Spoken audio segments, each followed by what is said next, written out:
Today I'm looking from trauma to transformation and triumph. Trauma is part of our world. Trauma, it means something very eventful, shakes up our world. Have you ever had your world shaken up? Yes? How many people here have ever had your world really shaken up? Maybe it was a divorce. Maybe it was a job that ended. Maybe it was some traumatic situation that happened with you. And I have wondered at times, who would I be without my trauma? I don't know. But I'm happy for who I am. I'm happy for what I've become. Because I choose to use that trauma in a way that leads towards transformation and triumph. An alternate title to this message that I had thought about was From Our Pains and Problems to Our Promise and Purpose. From our pain and our problems to our promise and our purpose. It's about transformation. We're very much about transformation. And transformation means moving from one way of being and expanding and growing into a much greater yet to be. Now, the truth is, all of God is already right here. All of God is already in us. But it's been covered up. We cover it up with stuff. We cover it up with programming. We cover it up with the material condition. We cover it up with thoughts of not enough. We cover it up with thoughts of separation. We come up with thoughts of us against them. We come up with thoughts of someone or something is against me. How many people in the last 2 weeks thought that someone or something was against you? Would you raise your hand? Thank you for your honesty. Yeah. You know, it's that sense that, oh, wow, something has come up and they're trying to hurt me, or they're trying to hurt us, or they're trying to do this, or, you know, and we create this story. And some of our traumas that have not been healed from the past, we project into the present. So someone may do a particular action in the present, but we flash back to the past, and we're responding as if it was that past event that we've never healed. And we project our stuff onto them. It could be our anger. It could be our mistrust. It could be suspicion. Whatever it may be. But there are choices of what we do with our problems, our pain, our trauma. There's choices. So first of all, what we can do is accept, allow, and acknowledge. You're going to hear a lot of alliteration in this message. We can accept, allow, acknowledge. One of the things that drives me a little crazy in unity is when people just try to pretend and they do a spiritual bypass. Oh, this isn't really happening. I affirm that everything is for my good, and, you know, even though all kinds of things are blowing up in their lives, they pretend that it's not happening. I'm convinced that is not really unity teaching. Now, if that works for you, great. Whatever, unity is very pragmatic. Whatever works for you, if it really works for you, if it really helps you to grow, really helps you to grow into your full divine, really helps you to access all the options, yes, keep doing whatever you're doing.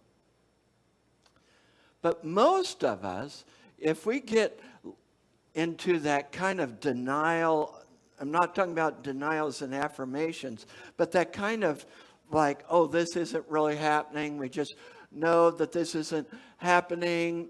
Well, yes, it is. At least in this realm, at least in this material life, it is happening. You know, like I can remember my wife. Well, I don't know if it was my wife who called me or if it was someone else. because my wife had been in a bad car accident on 13th Street, right in Wichita, close to Ohio Street. And I don't know if she was capable at that point of talking much on the phone. But anyway, I got this call, and I drove to the accident, and my wife was sitting on the curb. Let's see, maybe I'll sit here. She was sitting on the curb. She had this piece of paper, and she was just kind of staring off into space. She didn't even see me walking up. She was in shock. And there was a report she was supposed to fill out, and she said, I don't know what to do with this. And so, I stepped in. Trauma kind of shakes us up. It shakes us out of our routine. It shocks us. And often, when people talk about the grief process, not always, we all do this differently, and it depends on what the grief or trauma is. But often, one of the first things we experience is shock. Like, what just happened? I didn't see that coming. I drive a 2000 Honda Accord. It's bronze colored if you ever see me passing you on the highway. I still drive like California. People told me I'd grow out of that, but anyway. And I have an icon of Jesus and Mary, up by the speedometer to remind me, hey, be loving, and hey, God is here with me. And when I'm turning some of these fast turns, they go sliding back and forth. And sometimes they slide so much they'll just fly. And I can just hear Jesus going, whee! When sudden changes come in our life, it can shake up that spiritual center, if you will. Like those icons. It can shake things up. We wonder, who am I? What am I? When everything is shaking up, when everything is spinning around, some of you are thrilled with the election. Some of you have been trying to figure out what's going on and going through a trauma response. And some of you are like, But when someone is shook up, like some people were with this recent election, it kind of turns the world upside down. And you wonder, okay, where am I in this? How do I respond? What do I do?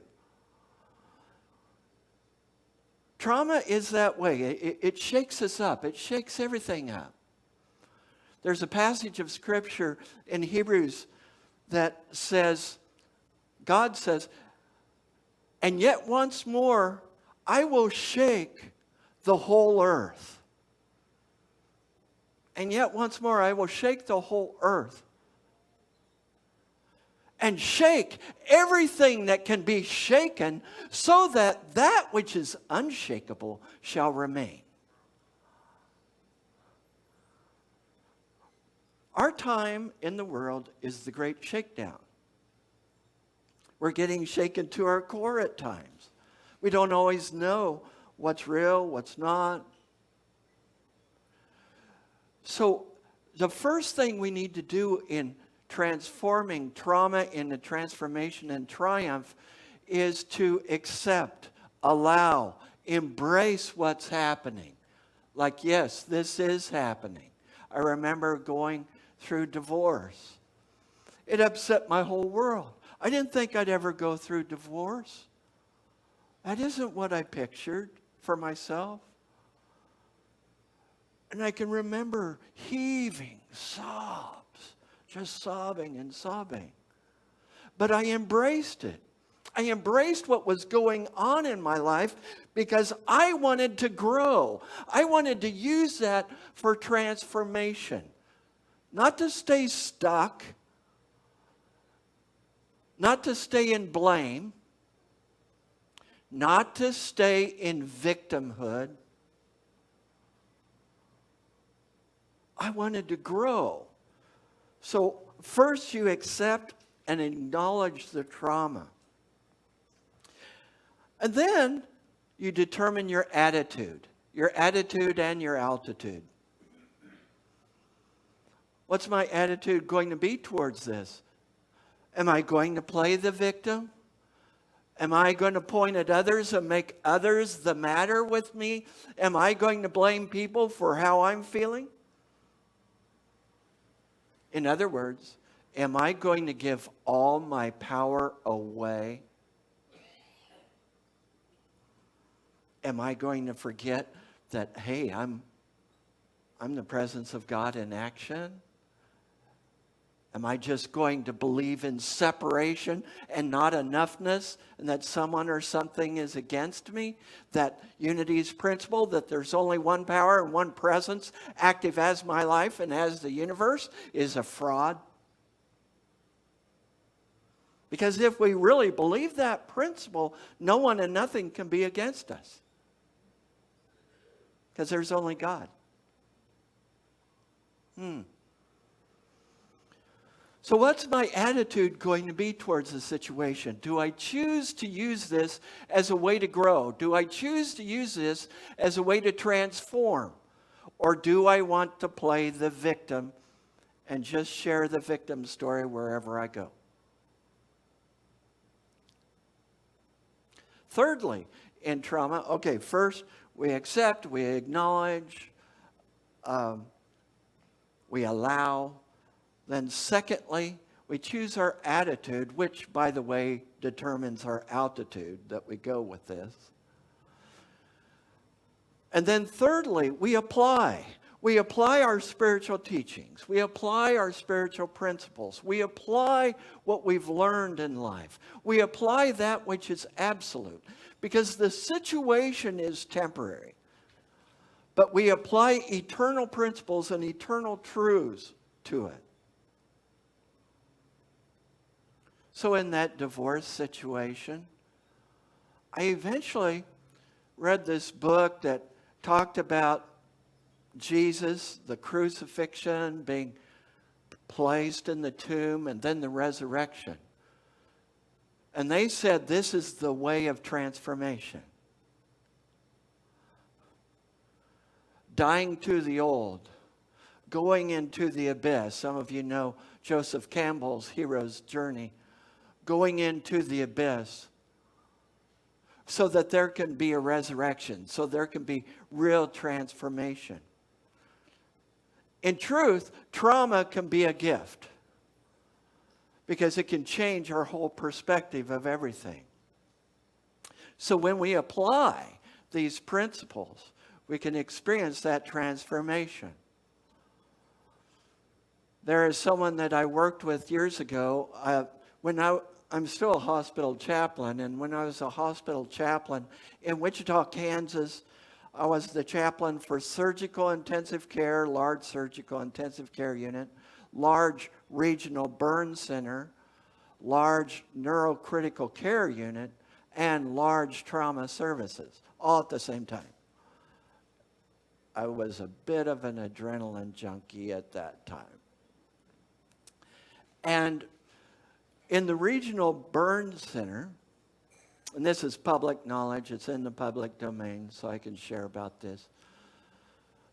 Someone that I got very, very close to was driving down Kellogg, driving down a major highway that goes through the middle of Wichita, Kansas, a city of about 500,000 people. And a drunk driver that was driving about 80 or 90 miles per hour hit a bump and went airborne and landed on his car. Set the thing ablaze. My friend experienced about 92, 93% third degree serious burns on his body. About 92, 93% of his body. His fiance was killed, burned to death in the car. These kind of things happen in life, you know. I think he had over 100 surgeries.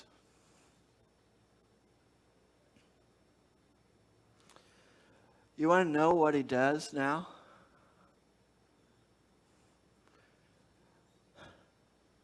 What would you guess? Cosmetics, chaplain, service, EMT. Those are all really good guesses.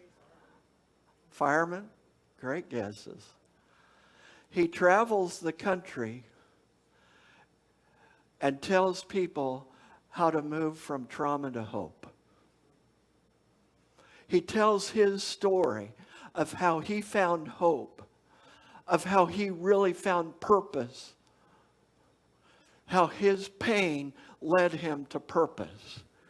And he spends his life serving others and helping other people to transform their lives.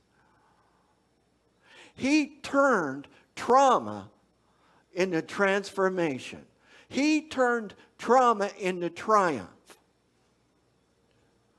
It was not a pretty process. I helped with the process.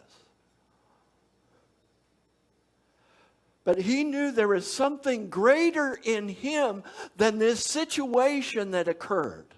And there is something greater in you than whatever situation you find yourself in.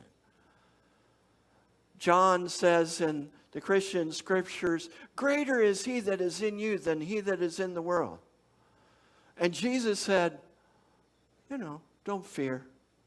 I've overcome the world. There is something greater in you than whatever trauma, whatever loss, whatever difficulty, whatever situation you are facing.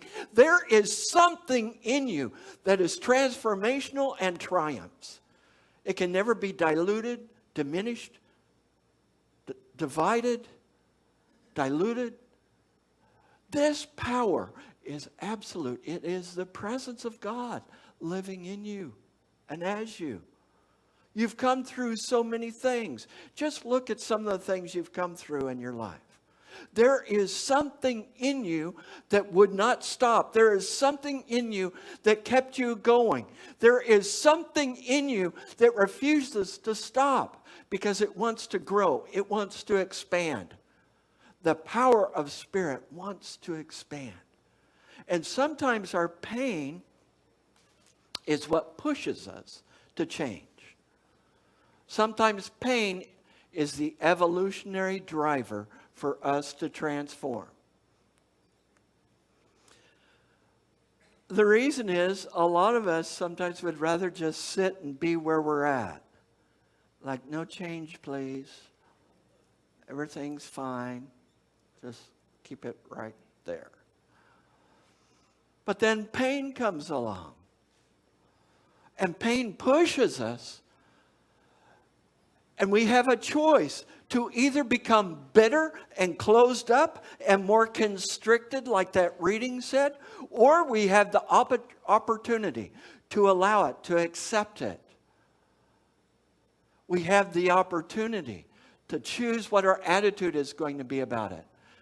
We have the opportunity to choose that we are going to apply a spiritual principle to this and use it as a means of transformation and growth in our lives. Trauma is too good of a thing to waste. Don't waste it on self-pity. Use it and let it fuel you for transformation and triumph. And finally, the last A word, appreciate. Appreciate the gift. Now, at first, this comes a little later in the process. At first, you may not appreciate it. Paul in Christian scriptures says, I give thanks in all things. Well, you may not be quite there yet. But appreciate the gift that is in this. Appreciate the gift that this situation has given you. Truly, everything works for us. Everything works for our transformation.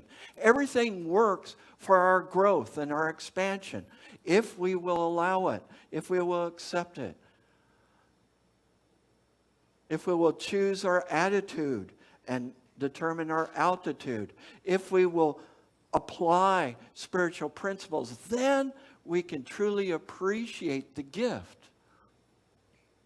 I would not be a minister in unity had it not been for trauma. I don't know that I was comfortable in the church I was in before. It didn't fully align with me, and I have nothing against it. My mom's watching. But I would have never made some of the changes and growth that's occurred in my life that has helped to open me up if it wasn't for the trauma. Have any of you ever been around pine cones when they get warm and hot in the sun and they start popping and the seeds start coming out? Have any of you ever witnessed that? Some of you are like, what? Anyway. Yeah. In the same way, the heat and challenge of trauma, of our pain, can open up new things in us so that we can truly go deeper. And Christy, thank you for that wonderful transformation story you shared. Your pain became the avenue of a greater opening and awakening. Thank you for sharing that. That was beautiful. Let's give Christy a hand. Thank you.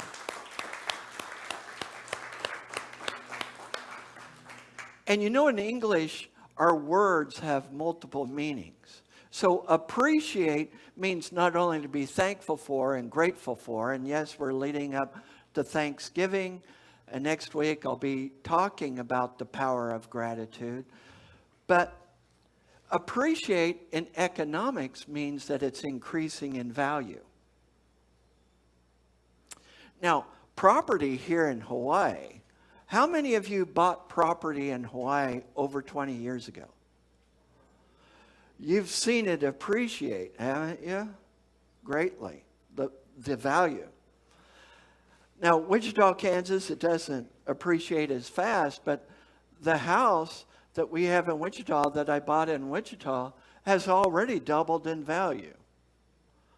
That's appreciation. In the same way, if you can appreciate, be grateful for, thankful for how this situation is leading to your growth, it can appreciate in value. It can appreciate in terms of the growth and transformation that you experience in your life. So don't waste your pain. Don't waste your trauma. Use it as an emotional driver so you can move from trauma to transformation and triumph. Thank you.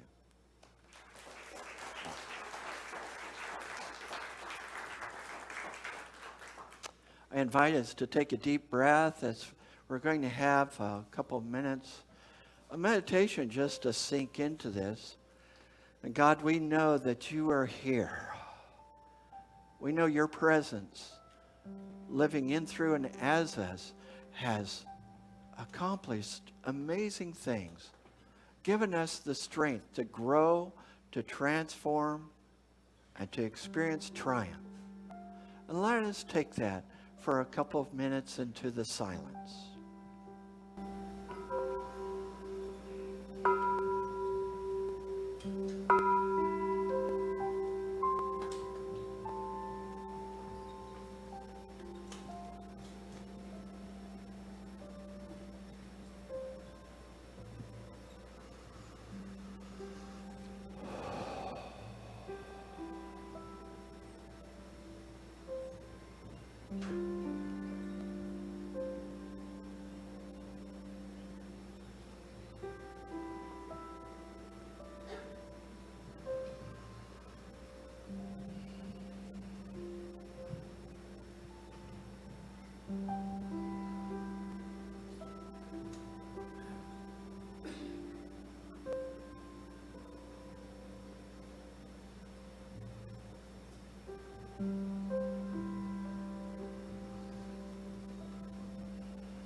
We give thanks, God. We open ourselves to transformation.